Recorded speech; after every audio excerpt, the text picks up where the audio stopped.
Security, as you can imagine, a major focus. Andrew Tobias is a reporter for Cleveland.com. He's been covering preparations ahead of this convention. So, Andrew, welcome to you. And let's just begin with, I know you were reporting recently about these 10,000 plastic handcuffs, apparently, that have been ordered ahead of the big date in July. What more are police doing there to prepare? A big part of it is they're making these purchases, like you mentioned, the handcuffs, a thing that got a lot of attention. Also, last month, they put in the initial steps to buy 2,000 sets of riot gear. People saw that and kind of freaked out. So I do think a lot of these types of purchases are normal for a political convention. And then also, besides the kind of more exciting stuff, there's more banal things like hay for horses and ponchos so they don't get wet. They're talking about things like bicycles, so a big part of it is buying all the equipment they're going to need to handle a much larger security event than Cleveland typically would be responsible for.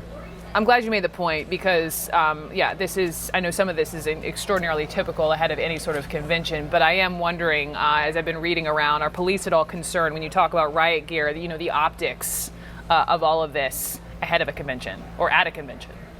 Yeah, yesterday we had a public hearing. Our deputy police chief who's overseeing this stuff said that they're trying to avoid a militarized style appearance. I know a lot of the activists here, I think they're kind of alarmed when they saw the riot gear getting purchased, and obviously there's sort of like the talk about there potentially being, I'd call it more hype, I guess, at this point, although we never know, but the discussion of there being riots and stuff like that, I know that the reason this event's being sold to this community is that it's an opportunity to have the city look good. It's going to be fun and interesting and exciting. And I think that it's not good for anyone if the image is that, it's going to be Escape from New York. There's going to be barbed wire. There's going to be people getting chased by police and stuff like that. So, yeah, I definitely think that the city is interested in making sure that the image that's put forward of Cleveland is a positive one.